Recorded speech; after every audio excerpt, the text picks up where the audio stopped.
yeah, so that's a big thing that's happening going on, and that probably like the silencing, squashing of First Amendment rights by the government working with big tech is not a new story, but now we have evidence of it actually having occurred. Yeah. Oh, I learned all about that too when, God, this was a while ago, but I was doing an interview with some folks from Project Veritas. I think, yeah, it was James O'Keefe and like a couple other people who work with him. Maybe it was like Zach McElroy. I forget the name.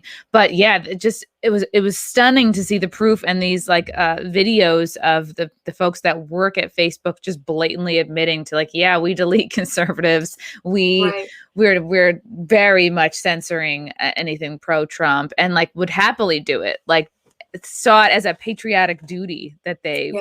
were shutting down Yeah. anybody pro Trump. And they're like, yeah, we got to get the little guys because the big guys are harder, Yeah. and it's more noticeable. So I mean, they Mm-hmm. eventually took out Mm-hmm. Trump, but Yeah. so wow, this is so interesting. And all the while you're kind of waking up to the realities of it, are you I spoke about it a little bit, but were you getting a lot of, it seems like, yeah, losing friends, backlash all the Yeah, way?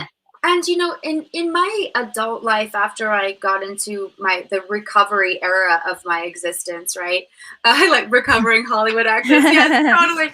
I made it a point to be of service to people. I mean, that's basically how didn't slaughter myself, right? Like the self-destruction button is off when you are in a constant mode of being of service to other people. And so I gave a good decade of being like a stand-up human being to help people through their challenges in life. And of course, as soon as I come out as a conservative, these people are like, peace, remember all Wow. those nights I spent crying on your shoulder, like, okay, bye, and it was like, good riddance. I didn't want to do that anyways. You know what I mean? Like, Those people whatever. can't truly be your Yeah. friends. No, Yeah. they Uh, can't. They can't. And it was like, I don't have any ill feelings towards them. It was actually quite a relief to not have to carry the burden of other people's hmm. existence anymore. And like what I found was, and I'm sure you found, what started coming around me was like the most rad, awesome people who Yeah.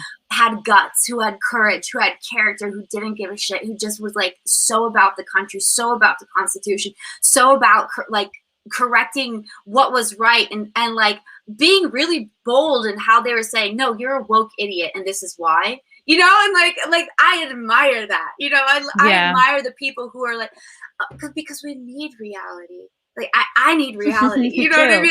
I spent way too many years in this fake echo chamber reality, and so hearing like truth is just the most satisfying, fulfilling experience, and I crave it deeply in friendship, and I'm getting it. I'm surrounded by greatness at this point.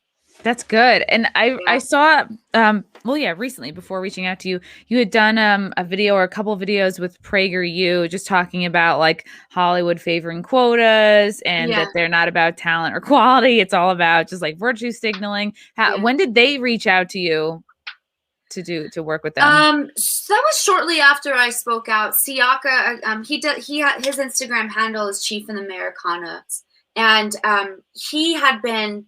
So as it turns out, he and I had known each other for quite a while, and we hadn't seen each other for a while. We went through like several transformations of character and humanity in the period of time, and then there we are, like fighting for our state. And so he had somehow been put in contact, I think, with Candace Owens, his manager. What's her name? Oh, yeah, I know. Yeah. I can't Yeah, think of she's it, on but I know. Instagram. She's a Yeah, total badass. she's Um, great. yeah, so she had Gina Gina. something. Yeah. Yeah.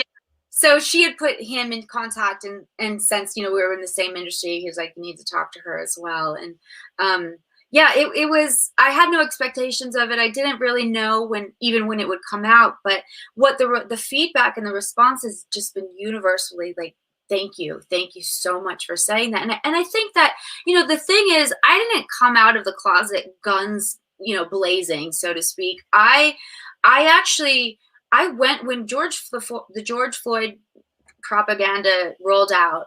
I was on board with it, and I was protesting, and I was like, appalled at what happened to the Black people are being persecuted and attacked, and then they're like, but now defund the police, and I was like, wait a minute, hold on, what do you mean? That's gonna help, yeah, and so I started researching, and I think a lot of people did that, right? A lot of people were like, okay, I'll post a Black square. This is terrible. Yes. I agree, The Black square. And then it's like, wait, but the people advocating for the Black square are also the people who are destroying the state. Like, can we talk about that too? And they're like, no, shut up, So can we talk about the actual stats? That's actually more white people get shot by cops. No, right, not that. Yeah, no facts. So when I presented it in that way, it was a journey that I think many people have taken, right? And I don't care if you call me racist, because I know I'm not. You know what I mean? Like, there's nothing you could piece together possibly that would make it appear that I was, other than your deluded perception of what racist means nowadays. And I'm not buying into your vocabulary of new language. I won't do it. It's lost all meaning. Like, all of these insults, racist, white national. It's like, yeah.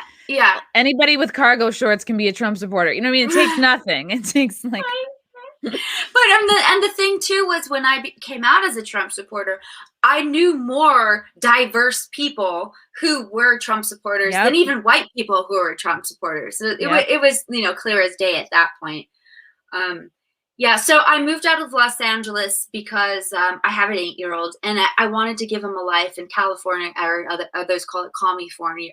California, that's great. Was not the thriving experience that I wanted to provide for him.